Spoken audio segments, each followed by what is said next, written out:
ஆமேன். அல்லேலுயா.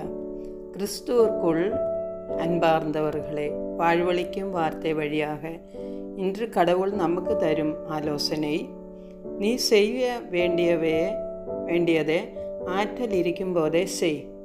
சபை உரையாளர் 9 அதிகாரம் 10 வசனம். அல்லேலுயா. நீ செய்ய நினைக்கும் செயல் எதுவோ அதை செய். அதையும் உனக்கு ஆற்றல் இருக்கும்போதே செய். ஏனெனில் நீ நெருங்கிக் கொண்டிருக்கும் பாதாளத்தில் எவரும் செயல் புரிவதுமில்லை, சிந்தனை செய்வதுமில்லை. அங்கே ஞானவும் இல்லை, அறிவு பெறுவதுமில்லை.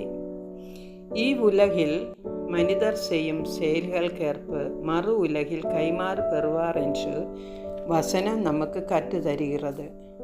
இயேசு வார்த்தையான கடவுள் இவ்வுலகில் மனிதனாக பிறந்து சொர்க்கம் நரகத்தை பற்றி வார்த்தை வழியாக தெளிவாக கற்று தந்துள்ளார். இவ்வார்த்தைகள் நாம் கண்ணால் காணாமலும் காதால் கேட்காமலும் உள்ளத்தில் உணராமலும் மனம் திரும்பாமலும் உள்ளம் கடினமாக்கிக் கொள்வதால் நம் ஆத்மா தண்டிக்கப்படுவார். ஆத்மா நித்திய நரகத்திற்கு தள்ளப்படுவார். இதை பற்றி கடவுளின் வார்த்தை வழியாகவே புரிந்து கொள்ளலாம். மத்தேயு 25 அதிகாரத்தில் தீர்ப்பு நாளை பற்றி இயேசு சொல்லித் தருவது, நீதிமான்கள் செய்த நன்மைகளால் ஆசீர்வதிக்கப்பட்டார், நன்மை செய்யாத சபிக்கப்பட்டவர் தண்டிக்கப்பட்டார். மத்தேயு 25 அதிகாரம் 46 வசனம் சொல்கிறார், இவர்கள் சபிக்கப்பட்டவர்கள் முடிவில்லா தண்டனை அடையவும் நேர்மையாளர்கள் நிலை வாழ்வு பெறவும் செல்வார்கள். மத்தேயு 25:41 சொல்லுகிறார், இடப்பக்கத்தில் உள்ளோரை பார்த்து, சபிக்கப்பட்டவர்களே, என்னிடமிருந்து அகன்று போங்கள், அலகைக்கும் அவன் தூதருக்கும் ஏற்பாடு செய்யப்பட்டிருக்கின்ற என்றும் அணையாத நெருப்புக்குள் செல்லுங்கள். மத்தேயு 25:34 இயேசு சொல்லி தருகிறார், நீதிமான்களை நோக்கி, என் தந்தையிடமிருந்து ஆசி பெற்றவர்களே வாருங்கள், உலகம் தோன்றியது முதல் உங்களுக்காக ஏற்பாடு செய்யப்பட்டிருக்கும் ஆட்சியை உரிமை பேராக பெற்றுக்கொள்ளுங்கள். இயேசுவின் அன்பார்ந்தவர்களே, சொர்க்கத்தில் வாழ்வில் நூலுண்டு. ஒரு வாழ்வில் நூல் உண்டு. வாழ்வில் நூலில் பெயர் எழுதப்பட்டவர்கள் மாத்திரமே சொர்க்கத்தில் நுழைவார்கள். திருவெளிப்பாடு 21 அதிகாரம் 27 இதை பற்றி சொல்கிறார். தீட்டுப்பட்டது எதுவும் ஒருபோதும் அதில் நுழையாது. அதுபோல் அருவருப்பானதை செய்வோரும் பொல்லாரும் அதில் நுழைய மாட்டார்கள். ஆட்டுக்குட்டி வைத்திருக்கும் வாழ்வில் நூலில் பெயர் எழுதப்பட்டவர்கள் மட்டுமே அதில் நுழைவார்கள். திருவெளிப்பாடு 20 அதிகாரம் 12 வசனம் சொல்கிறார், இறந்தோருள் சிறியோர் பெரியோர் ஆகிய அனைவரும் அந்த அரியணை முன் நிற்க கண்டேன். அப்பொழுது நூல்கள் திறந்து வைக்கப்பட்டன, வேறொரு நூலும் திறந்து வைக்கப்பட்டது, அது வாழ்வில் நூல். இறந்தோரின் செயல்கள் அந்த நூல்களில் எழுதப்பட்டிருந்தன. அவற்றுக்கு ஏற்ப அவர்களுக்கு தீர்ப்பு வழங்கப்பட்டது. நூல்கள் பல உள்ளன என்று புரியல.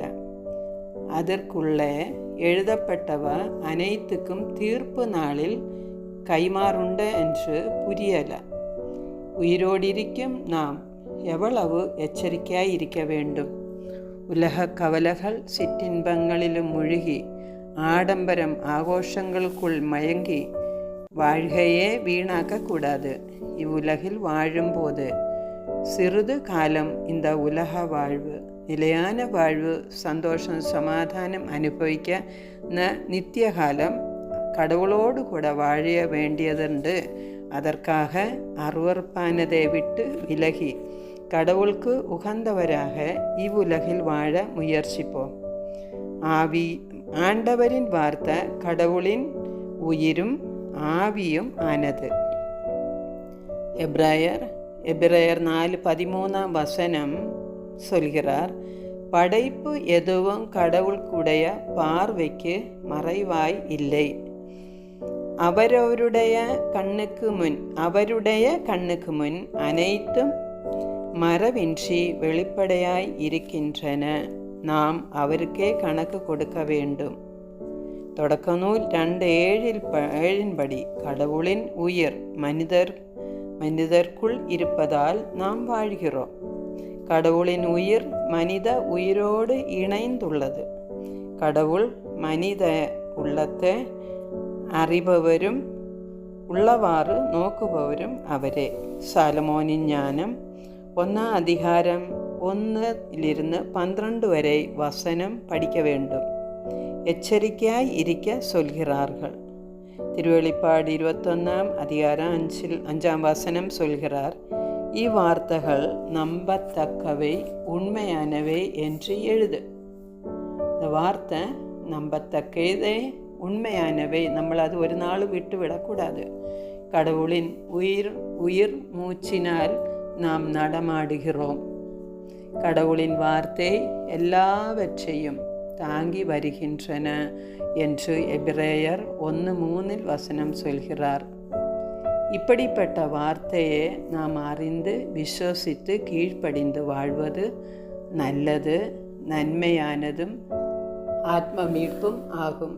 சபையுரையாளர் 9:10 கூறுவது போல், നമ്മുടെ இந்த உலக வாழ்வில் നമ്മൾ ബലത്തോടെ ഇരിക്കുമ്പോൾ, ഉടലിൽ ഇരിക്കുന്ന വേളയിൽ നമ്മൾ കടവുളുടെ വാർത്തയിൽ വാഴ്ന്ന് നല്ല ആற்றലോടെ ഇരിക്കുന്ന സമയം നമ്മൾ നന്മയെ ചെയ്ത് വാഴ്ന്നാൽ നമുക്ക് കൈമാറ് പെറ முடியும், നന്മ பெற முடியும்.